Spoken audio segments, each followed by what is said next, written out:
Assalamualaikum warahmatullahi wabarakatuh. Om Swastiastu, nama budaya, salam kebajikan, salam sejahtera bagi kita semua. Kami di sini akan meliputi dinamika masyarakat multikultural Kampung Nagara Herang, Kecamatan Rajapola, Kabupaten Tasikmalaya, mengenai Sunda Wiwitan.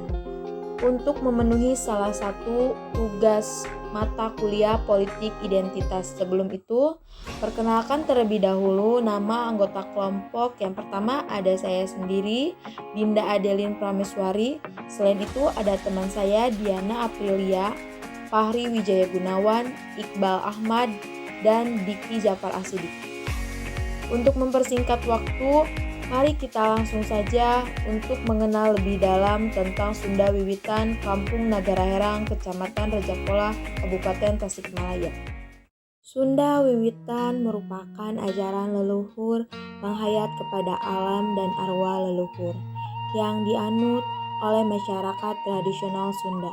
Selain itu, Sunda Wiwitan merupakan salah satu komunitas penghayat kepercayaan dalam ajarannya lebih menekankan kepada aspek sosial budaya, yaitu cara ciri bangsa dan cara ciri budaya. Di mana tradisi budaya, masyarakat penghayat kepercayaan tidak terlepas dari aspek tradisi budaya.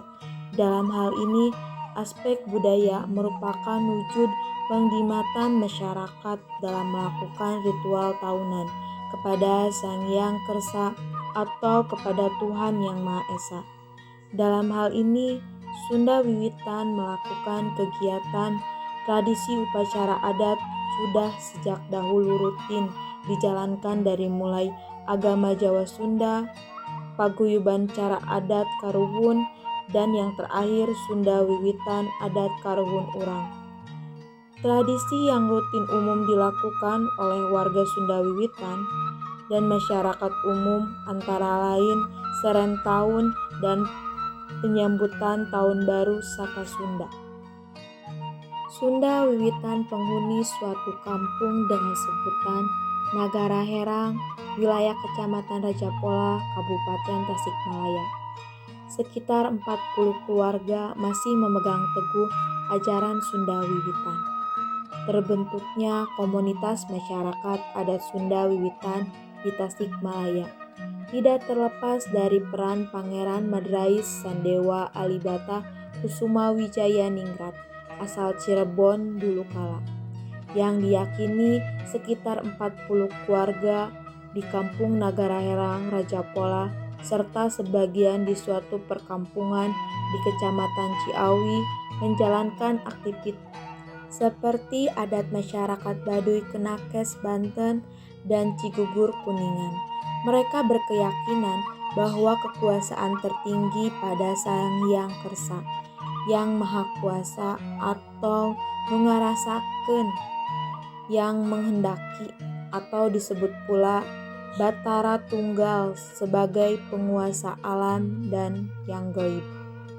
Meski masih ada yang mengkategorikan Sunda Wiwitan bukan agama, namun bagi mereka Sunda Wiwitan sesuai maknanya bahwa Wiwitan berarti mula, pertama, asal, pokok, jati. Dengan kata lain, agama yang dianut ialah agama Sunda asli paling pertama. Terbentuknya komunitas masyarakat adat Sunda Wiwitan di Nagara Herang, Ciawi, Tasikmalaya bermula saat Pangeran Madrais berkelana ke daerah Garut yang sebelum pulang ke Cigugur Kuningan melewati daerah Tasikmalaya. Di perjalanan berjumpa dengan tukang kayu yang langsung takjub akan tutur sapa, perilaku, dan kebaikannya. Sampai tukang kayu tersebut mengikuti Pangeran Madrais kemanapun ia pergi. Salah satunya sambil berdagang garam ke Singaparna, Sindang Raja, kemudian menuju Cigugur. Sekembali ke kampung halamannya, Tajur Halang, tukang kayu yang dikenal dengan nama Katma ini mengajak warga lainnya menemui Pangeran Madrais ke Cigugur untuk berguru. Yang sepulangnya dari Cigugur, kabar Katma sampai pula di telinga tokoh kampung Nagara Cenang, sekarang menjadi Nagara Herang, yang akhirnya menjadi tempat menetap Pangeran Madrais.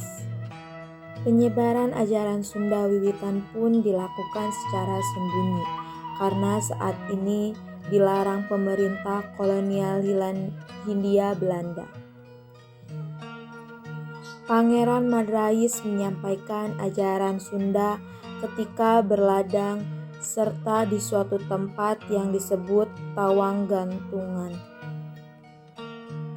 Munculnya fitnah yang akhirnya Pangeran Madrais ditangkap, diperiksa pamong desa, lalu dibawa ke pusat Kabupaten Tasikmalaya yang selanjutnya dibuang ke Digul, Papua oleh Belanda. Kejadian sekitar tahun 1901. Nagara Herang dirusak dengan tuduhan pengikut Madrais mengajarkan menyembah api dan minum keringat Pangeran Madrais. Kerusuhan pun sampai 14 hari karena banyak pengikut melakukan perlawanan. Sejak itulah penganut Sunda wiwitan di Nagara Herang semakin militan dan bertahan hingga sekarang. Mereka sangat berharap bisa memasukkan kolom agama Sunda wiwitan di KTP, karena sebutan Sunda wiwitan suatu kepercayaan, ajaran asli pertama masyarakat Sunda hingga kini. Penganut Sunda wiwitan di Nagara Herang kerap berkumpul di suatu gedung berbentuk segi empat yang melambangkan 4 penjuru mata angin yang kerap dipakai menerima wejang atau nasihat serta berdiskusi menyangkut persoalan warga. Dalam perkembangan antara tahun 1964 sampai 1966, gedung tersebut beralih fungsi menjadi tempat peribadatan Katolik demi menjaga fitnah dan kerusuhan saat terjadi pemberontakan DITII, dan sekarang gedung itu menjadi tempat kegiatan yang berhubungan dengan pelestarian budaya warisan leluhur adat Sunda. Meski dalam keseharian terus mendapat hambatan sosial menyangkut kebutuhan masyarakat. Misal hendak mengurus kepentingan administratif dihadapkan pada isian kolom agama yang kemudian mengisi pilihan agama lainnya atau sebagian mengaku Katolik. Dengan masyarakat yang cenderung homogen, perbedaan seperti ini seringkali menjadi masalah dalam kehidupan sosial masyarakat, terutama dalam hal beragama, yang merupakan objek yang sensitif bagi masyarakat setempat. Masyarakat yang terbiasa hidup dengan banyak kesamaan antara satu sama lain menjadikan masyarakat tidak siap dalam menyikapi perbedaan, sehingga kelompok yang berbeda seringkali dikucilkan dan dibedakan dari mayoritas, atau istilah yang biasa dipakai adalah the others. Ransir dalam karyanya yang bernama Dissensus dibahas bagaimana dalam kehidupan sosial masyarakat seringkali ada kelompok yang terpinggirkan, the others. Gagasannya tentang kesetaraan bagi setiap orang dan semua orang. Baginya, demokrasi bukanlah bentuk pemerintahan atau tatanan sosial. Kesetaraan yang kontingen dalam tatanan sosial, menurut Ransir, menjadikan demokrasi dapat terjadi kapan saja dan di mana saja, tidak dapat diprediksi. Ransir mengajak kita untuk terbuka pada gangguan-gangguan, demos, dan kemunculan subjek-subjek baru di masa datang, sebagai dinamika dalam tatanan sosial yang tidak perlu ditumpas atau dihambat. Pendewasaan masyarakat harus ditanamkan, sehingga setiap orang bisa menghargai perbedaan yang ada. Jika berdasarkan pada teori John Rawls tentang keadilan, sesuatu dikatakan adil jika intuisi setiap individu atau kelompok terpenuhi, diiringi dengan rasionalitas, sehingga setiap orang akan terpenuhi haknya, tanpa menciptakan adanya kelompok yang terpinggirkan.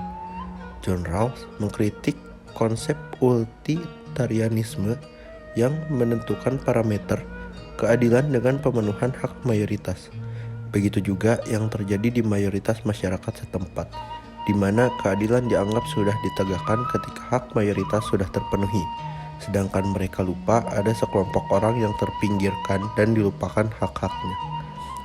Kelompok penganut Sunda Wiwitan seringkali mengalami hal tersebut, di mana dalam beberapa kasus hak-hak mereka diabaikan atau bahkan dilanggar. Tidak hanya masyarakat yang harus dewasa dalam menyikapi perbedaan ini, akan tetapi pemerintah setempat yang memiliki kewenangan dan kewajiban dalam pemenuhan kesejahteraan masyarakat harus bisa bertindak adil kepada setiap individu atau kelompok dengan tanpa membedakan identitas. Jika berdasarkan pada teori subsidiaritas, maka negara tidak boleh masuk ke hal-hal privat suatu kelompok atau masyarakat. Dalam hal ini tentang kepercayaan. Negara tidak bisa menentukan kepercayaan suatu kelompok atau individu atau memaksakan kehendaknya. Akan tetapi negara hadir ketika perbedaan yang berada di masyarakat tadi menjadi masalah. Oleh karena itu, peran pemerintahan sangat penting dalam menyikapi perbedaan seperti ini. Setiap kebijakan yang dikeluarkan oleh pemerintah harus mencakup intuisi setiap orang atau kelompok termasuk masyarakat penganut kepercayaan Sunda Wiwitan ini. Pada akhirnya, Tuhan menciptakan manusia berbeda satu dengan yang lainnya. Karena itulah, Tuhan menganjurkan kepada setiap umat manusia untuk saling mengenal satu dengan yang lainnya. Dalam upaya saling mengenal itulah dituntut adanya saling memahami dan mengerti. Karena di Indonesia tidak hanya diisi oleh masyarakat yang beragama Islam, Katolik, Protestan, Hindu, Buddha, dan Konghucu. Akan tetapi, ada pemahaman atau kepercayaan lain masyarakat seperti Sunda Wiwitan ini. Perbedaan harus disinergikan agar bisa menjadi harmoni yang indah. Itulah yang kemudian disebut toleransi dan kerukunan antar umat. Dalam perbedaan, setiap orang bisa hidup berdampingan dan saling tolong-menolong. Karena Tuhan telah menciptakan Indonesia dalam keberagaman. Karena itulah, hidup dalam keberagaman itu tidak bisa dihindari. Ingat, keberagaman merupakan anugerah Tuhan yang harus kita jaga dan kita kenalkan kepada generasi berikutnya.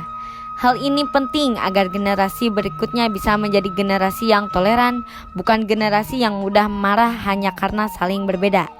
Perbedaan dan keberagaman sebenarnya merupakan anugerah. Karena ini anugerah, semesta bisa berdampak pada kedamaian, ketenangan, dan kenyamanan. Namun jika kita memandang anugerah ini sebagai sumber persoalan, maka yang terjadi adalah konflik berkepanjangan yang tidak ada habisnya. Terima kasih. Wassalamualaikum warahmatullahi wabarakatuh.